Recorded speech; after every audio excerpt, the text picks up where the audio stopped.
So hello, welcome to Give Me These Coins and Banknotes, and today, while I have the flu, I have a chance to actually make another probably extensive coin video. So today we are talking about the florin that was issued from 1860 under Queen Victoria. So Queen Victoria is a long reigning monarch from I believe well, not really what I believe, from 1837 to 1901. That's her reign. So he does have a comparison with Queen Elizabeth II, and initially her coins were the large types. So here we have a few coins. So this large coin is actually a halfpenny, and this is the farthing. So these are the larger versions that were issued around about 1806. So they replaced the larger versions, which were 6.3 grams, which I don't have a halfpenny, but I do have a farthing from Ireland. So this one weighs 4 grams. The ones issued in the United Kingdom were 4.7 grams. So this is a bit smaller. And the ones in the United Kingdom at the time for 1806 were 21 millimeters. And I did say halfpenny before, I mean farthing. This is what I get confused. Dementia is a bad thing. And the Irish one's 20 millimeters. So it's the same size as the later Elizabeth coins that we're going to look at today. So then you got the earlier coins. So this is the earlier farthing. It's been held from 1736. And the earliest copper farthings were issued, I've seen it, Oliver Cromwell, about 1650s. So probably 1657. They're undated. So, and the earlier version I have from the 1800s is this 1825, and they all, for the most part, have Britannia. So Britannia is the woman with the trident. So the trident is the spear, and also the shield with the Union Jack. And this one is from George IV. So that is the father of Victoria. Now, the reason why they actually replaced this copper coinage with a bronze coinage, so that's what they did in the 1860s, was change the metal composition. So bronze is a combination of, its old definition was copper and tin. Currently can be various types of metals, and this is just pure copper. And it actually corrodes a lot worse than the bronze coinage, because the other metals in the coin would just make the coin corrode in a different light. So there is a Thomas Graham's Copper Survey of 1857. So I haven't read it, but I've just read the summary. Basically, it's got a graph in which they got the farthings. Now, obviously, this 1799 farthing, they only surveyed 23, but the average weight loss was 6 grams, so that's a lot of wear on a coin for an old coin, not surprised. The 1806 to 52, 3% loss, and that's 955 coins. The 53 to 56 coins, that is 941. So they will be newly minted coins, and the weight loss is only 0.7%. So obviously a lot of them are fresh in circulation. A lot of them wouldn't have lost that much weight on the coin. So probably more in this condition that you can see in front of you. And the Irish coins, 37, 3.7. So it doesn't give a date range for those coins. So basically these coins were well circulated, but when you look at the halfpenny and the penny, the average weight loss for the older coins is about 10%. So obviously the farthing circulated a lot less. And even the new coins had a weight loss probably the same as the farthing. And the Irish coins had a greater weight loss for the halfpenny and penny. So obviously they kept circulating because there probably wasn't enough coins in circulation. And also you got these tokens. So these are privately minted coins, which are, this one's 1857. So obviously not only were the coins in circulation at the time pretty poor, probably even the minting, there's probably not enough, so they need to mint tokens and privately minted for circulation. So in 1860 they issued a new range of bronze coinage, and this is the, not the smallest denomination, that's the half farthing. But the half farthing was not included in this. That stopped being minted in 1856. So this is the smallest denomination we would have had in circulation at the time. So for the 1860, we have 2,867,200 coins minted, but there are a few varieties that you can find. So this one we have, on this side we have, it looks like denticles. Okay, so you can get denticles or beads. So that's the first variety you're going to find on these coins. And if we turn it over on this side, looks like we have denticles as well. So in 1860 you can find denticles and beads. So there's two dies that were issued for both sides. And another thing here, now this one's quite worn, but here you should have fruit on the actual reef. So if you have a coin with denticles, you can get it in 4 or 5 fruit, but you need it in higher grades. This one's going to be hard to actually identify which one it is. Okay, so for the first variety, you have beaded and beaded border, so that's the beads. The second variety, you have tooth border on this side and a beaded border on this side. For variety 3, you have both tooth borders like this coin on both sides. So that is, also you can get beaded on this side and toothed on the other. So you can get 4 different varieties. Now, another variety you can get, you need to look at the lighthouses. And this one, I don't think I'm going to be able to see, but to the left of the lighthouse, so we're looking in this area, you can either get 1 or 3 rocks. This one looks like it's the 1 rock variety, so that's the second variety. So you need to also look for that, and just look. So this is a little bit of corrosion, so it's not an error. We're not going to focus on that. We need to look at the lettering. So these would be errors or another variety because they're deliberately done when they're re-engraved.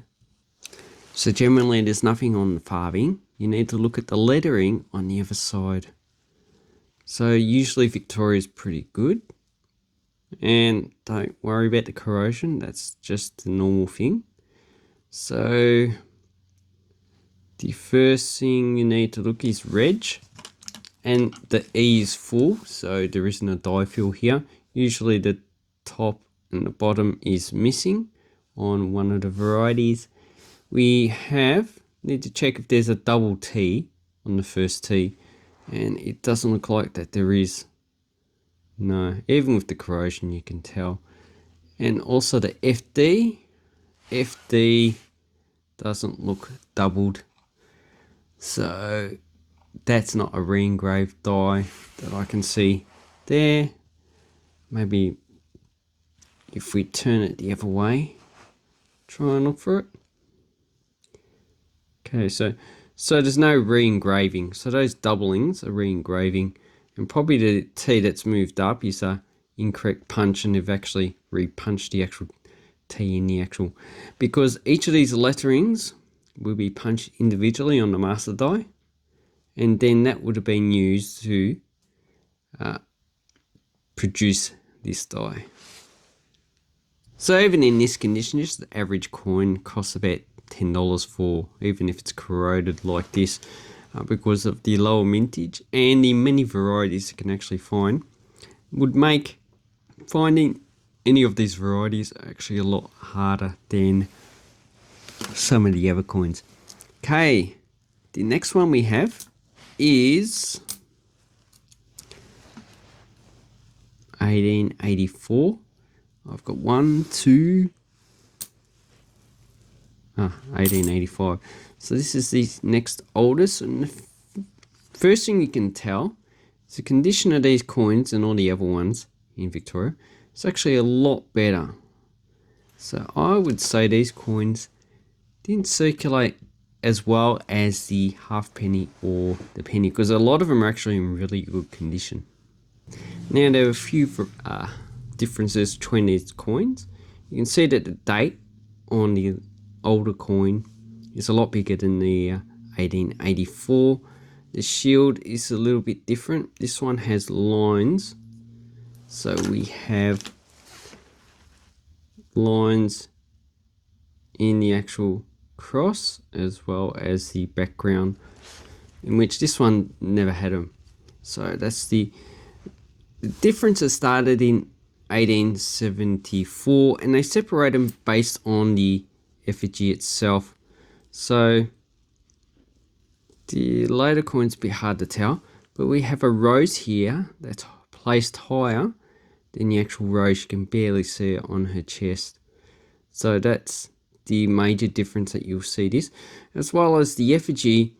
It's slightly aged a bit, so this one actually looks a bit older than this one, but because this one is actually a pretty well circulated coin, it's hard to tell. It's just an outline at this stage.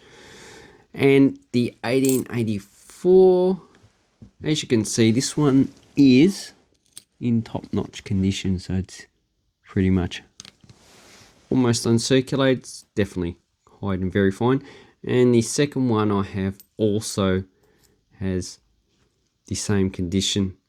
So a lot of these coins have this high uncirculated condition, so probably EF. I will grade that one. And this is where we can actually see the fruit. So we've got 1, 2, 3. There should be another one here. So it's 4 fruit that you find on the actual reef of her hair. Now the leaves on the reef on all varieties should be 14. So you got 1, 2, 3, 4, 5, 6, 7, 8, 9, 10, 11, 12, 13. Oh, I missed one. There should be 14 somewhere. Anyway, that's what happens when you get older. You start to get blind and you can't see. Now the mintage from 1884 is 5,782,000. But still in this condition, they sell for about $20 to $30. So one of these will probably go up for auction.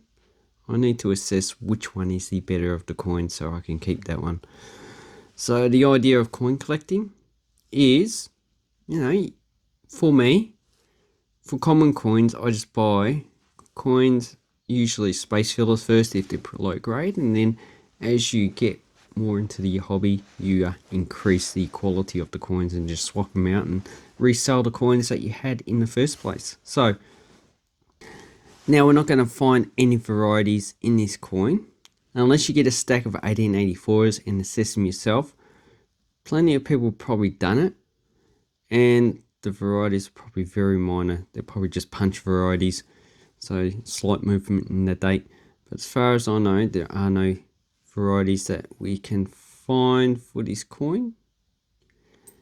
And let's move on to the next one, which is 1886. Got 2 of those. 1885. So this year had a mintage of 5,442,300, and when you compare that to the population, which was about 30 million at the time, we can see that there's not enough to replace for the one per person for the population.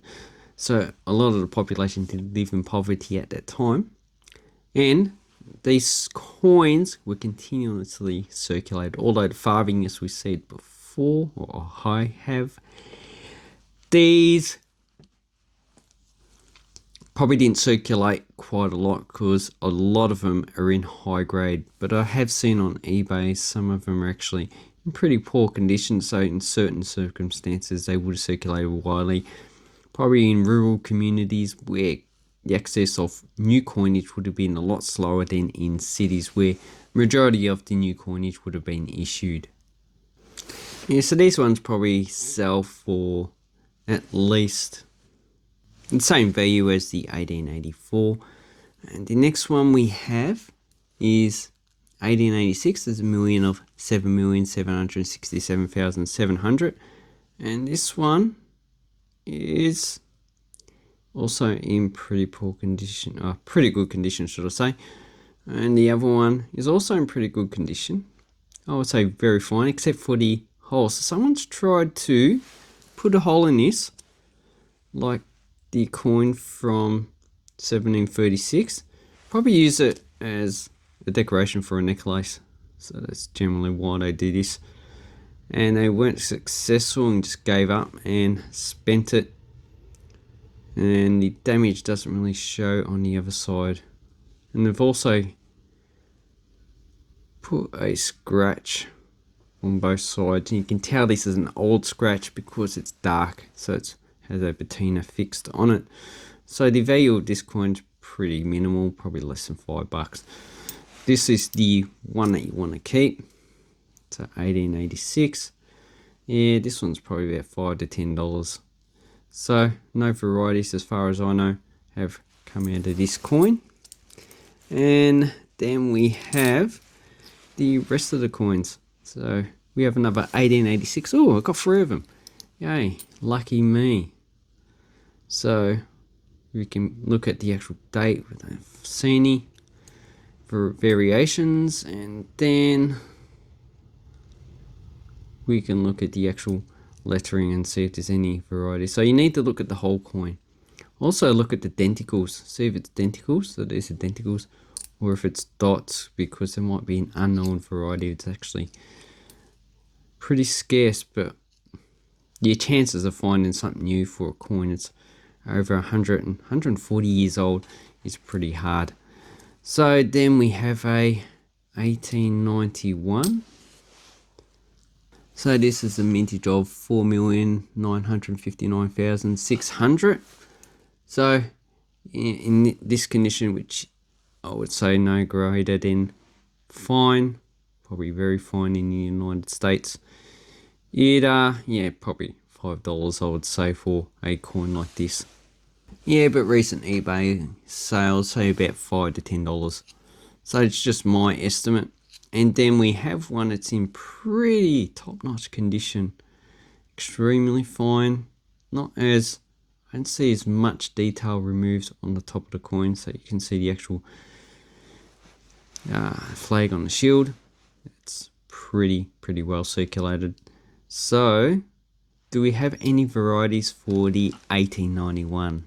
Okay, so we don't have any varieties, but this one, this could either be a scratch or a strike through. Now, as it just goes below the V, it's hard to tell. You would need probably someone that's more experienced than me to actually see if it's a strike through, because yeah, based on the way it is, scratching of a coin, as we saw in the previous coin, if I can find it again. Okay, generally scratching is pretty straight. So here's the actual scratching. I know that's definitely scratching on the coin. And even when it is curved, it's usually curved around. So this would have had to been deliberate. Someone would have had to get something sharp and deliberately trace the line around there, so it's not a random thing. So that could be a good indication that it's a strike through, but that's up to whoever buys and sells the coin to agree on what it is, or even just grade it. In this condition, paying about 20 to 30 bucks. Then we have the next series of coins. So this is the veiled head. So the earlier coins that we saw before, they had a bun head. So obviously she's got a bun on the back of her head. This one, she's wearing a veil. This is, I believe, after her husband died. I don't even know his name. So these coins were issued starting 1895. And this one's pretty well circulated. And there is a few differences in these coins, in which they have removed the ship and the lighthouse that was on the previous coins. They've increased Britannia, increased the shield size. So it's really a pretty different coin, and the date is a bit smaller. So this one was minted until 1901 when she passed away, and is 20 millimeters and 2.83 grams. So the mintage of 1895 is only 2,852,850, and of course this number is mixed up with the mintage of the bunhead. So the bunheads, they issued 1895 as well. So we are not too sure which one is more common, but based on Numista says 5% of people who have this coin have this date with the bunhead, and 15% of people who have this coin dated 1895 with the veiled head. So that makes it divided into fours, about 1 to 3.